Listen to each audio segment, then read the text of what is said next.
Onajon demayman, man sizni onangiz emasman. Bitta savolim bor sizga. Men sizlarga nikoh o'qitishga ruxsat berganmanmi? Yo'q. Nima uchun siz aytdingiz ruxsat bergan, nikoh o'qitishga dedingiz? Nega yolg'on gapirdingiz? Ruxsat bermaganlar dedim. Ruxsat berganlar degan ekansiz o'sha yerda. Ko'pchilik odam, xo'p, u gapdan o'tdik, u savolga javob oldim. Kuzatuvchilar eshitinglar. Avalasi 25 yoshga kirgizish, bolani tug'ib, katta qilish har bitta insonga emas bu narsa. Ayol ham, erkak ham, ota-ona hech qachon bolasini yomon rohatini ko'ray deydi. Ikkinchidan, men bolamni xudo xolasa oqlab beraman.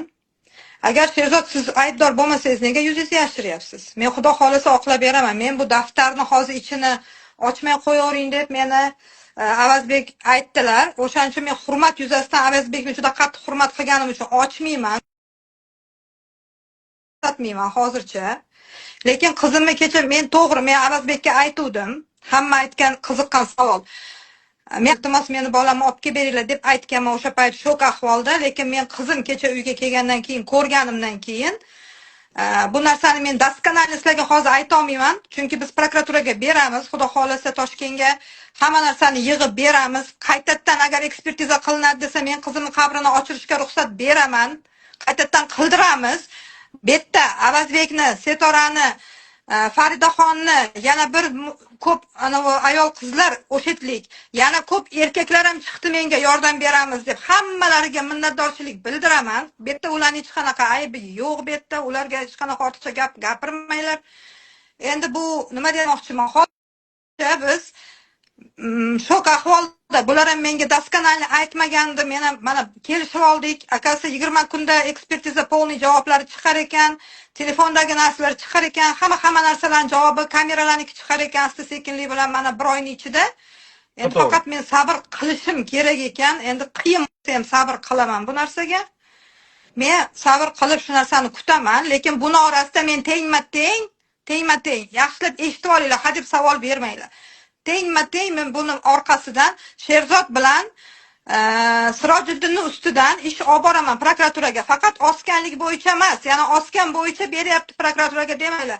U qizimni psixически ichiga kirib borgani uchun, qizimni har xil qo'rqitib, rasmlari bilan qo'rqitib, qizimni narsalarini olib, foydalanganlari, hamma isbotlarim qo'limga yetib kelgani uchun men bu narsalarni Toshkent prokuraturaga beraman. Xudo xolasa ruxsat berishsa prokuratura, biz bularni internetga chiqaramiz.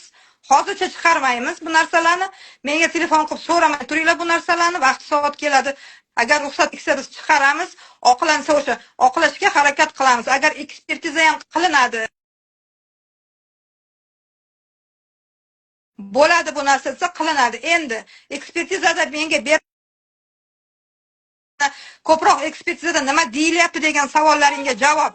Ekspertizada tashqi tomondan zarar yetkazilgan, lekin qanaqa jismligi aytilmagan. Erta bular ro'mol bilan deyilyapti. Qanaqa jismligi neizvestna deyapti. Demakki, kenlaring uchun hammalaringga rahmat, duo qilayotganlaring uchun rahmat. Menga oson emas. Sizlar o'ylamanglar, hozir o'tirib shang'illab gapiryapti. Men o'zim o'tganini o'zim bilaman. 25 yoshga 2-3 yosh bolalaringni yetkazinglar, ko'ringlar. Avalasi bu narsa hech kimga tilamayman, hattoki dushmanimga tilamayman.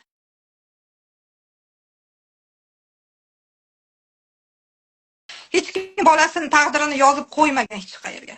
O'shanaqa ekan, hech kimga bu narsani tilamayman. Hammamiz o'zimizcha bu ishni qo'zg'ashga haqqingiz bor, mayitni tekshirtirishga haqqingiz bor, agar ana bo'lsa deyishdi. Hammasini qildiraman. Men qizimni albatta oqlayman, chunki qizim yashashga qizida yaxshi yashashga hamlar o'ylaganchalik yomon qizmas edi. Buning uchun hali javobgar chiqib keladi. Men bunga ishonaman. Men sezaman buni. Bunga juda ham ishonaman. Bunda menga mana Avazbek so'z berdilar, yordam berishga. Agar haqiqatan shunaqa bo'lsa, opajon yordam beraman dedilar. Rahmat.